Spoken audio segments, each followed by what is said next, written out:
नमस्कार, news corner पर आपका स्वागत है। मैं रत्नेश पांडे। बिहार में बहाली है, लगातार आ रही है अलग अलग विभागों में। ऐसे में बीएसएससी में 12,000 पदों की बहाली को लेकर खूब आवाज उठ रहा है कि बहाली कब आएगा। बार बार हमेशा पेपर लीक की घटना से छात्र काफी परेशान हो जाते हैं। इस पर बातचीत करेंगे। हमारे साथ गुरु रहमान सर है। सर, बीएसएससी में जो पद है 12,000, उसके लिए सर लाखों छात्र सर इंतजार कर रहे हैं। सर, देखिए, बीएसएससी 1.5 साल हो गया इस वैकेंसी निकाले हुए। बीएसएससी इंटर स्तरीय परीक्षा का आपको जो जो रिपोर्टेशन है बहुत गंदा रहा है। इससे पहले 2014 में एक सप्ताह पहले ही क्वेश्चन आउट हो गया था। तो इस बार 24 लाख लड़के, छठैया के बाद 24 लाख लड़के हैं जिनका परीक्षा लेना बाकी है। ऑनलाइन में भी गुंडागर्दी हो रही है और ऑफलाइन में तो छोड़ी कहिए ही मत। तो इसलिए जब भी परीक्षा लें, हालांकि डेट उन्होंने जुलाई निकाल दिया है, लेकिन मैं माननीय अध्यक्ष और सचिव दोनों से कहूंगा कि हुजूर परीक्षा जब भी लीजिए बेईमानी मत होने दीजिएगा, चोरी चकारी मत होने दीजिएगा, क्योंकि 24 लाख लड़के हैं। बहुत दूसरी परिस्थिति हो जाएगी। बहुत गरीब गरीब बच्चे दे रहे हैं, लंबे समय से इंतजार कर रहे हैं।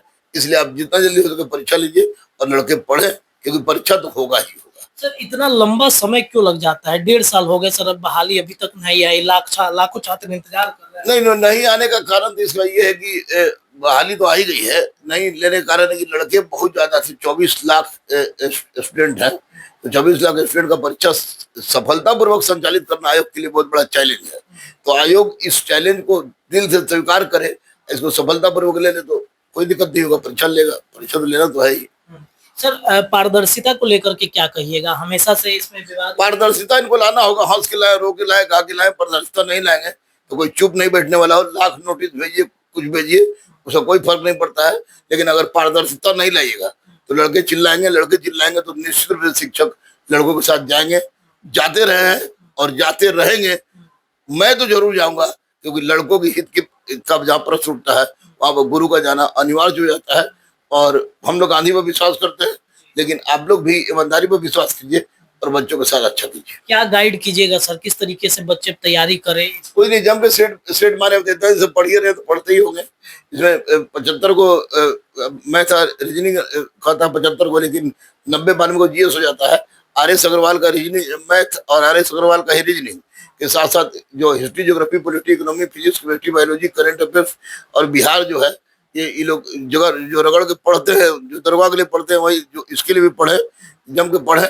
और लुसेंट को एक बार चाट जाए और करंट अफेयर्स को समझ के देखे, निश्चित रूप से इनका रिजल्ट हो जाएगा। और खासकर स्पीडी को का भी करंट देखे तो इनके लिए बहुत फायदेमंद होगा। सर, सेट कौन सा मारना होगा? सेट जिसका भी हो, जिसका भी बढ़िया सेट हो, जो सेट कवर बदलने वाला सेट नहीं, जो सेट बढ़िया हो उस सेट को मारे। लेकिन 2 सेट डेली मारे और टेस्ट रेगुलर दे। विषय सर, किस विषय पर फोकस करना होगा? सब पर फोकस देना होगा। जो जीएस वाले का मैथ रीजनिंग कमजोर होता है तो मैथ रीजनिंग वाले का जीएस कमजोर होता है। तो दोनों को ऐसा देखिए समरसता स्थापित करे दोनों के बीच में, और दोनों के बीच में समरसता स्थापित करे, निश्चित रूप से रिजल्ट हो जाएगा। सर, अंत में छात्रों के लिए क्या सलाह रहेगा? जो 24 लाख छात्र हैं, तैयारी का प्रेशर भी उनके ऊपर सबसे ज्यादा बीएसएससी कर रहे हैं। 24 लाख बच्चों को मैं दिल से कह रहा हूँ, 12,000 पोस्ट के लिए कितने दिन से आप इंतजार कर रहे हैं। तो आपको मैं बता दूं कि तेरे जुनून का नतीजा जरूर निकलेगा। तेरे जुनून का नतीजा जरूर निकलेगा। इसी स्याह समंदर से नूर निकलेगा। सिर्फ चिराग जलाए रखना, सिर्फ चिराग जलाए रखना। चलिए, तो सर ने कह दिया है कि आपको मेहनत करते रहना है। बीएसएससी 12,000 इंटर स्तरीय जो परीक्षा है, जल्द बहाली होगी और इसमें आपको तैयारी अपनी मजबूत करनी होगी। इस बार आपको ये नौकरी ले लेना है, क्योंकि ये मैं पता है आप बहुत दिनों से इसका इंतजार कर रहे हैं। तो इंतजार का फल मीठा हो, ऐसी हम उम्मीद करते हैं और आपको शुभकामनाएं हम अपने तरफ से भी देते हैं। तो फिलहाल के लिए इतना ही। जुड़े रहिए न्यूज कॉर्नर पर, आपको अपडेट लगातार मिलते रहेंगे। बहुत बहुत शुक्रिया।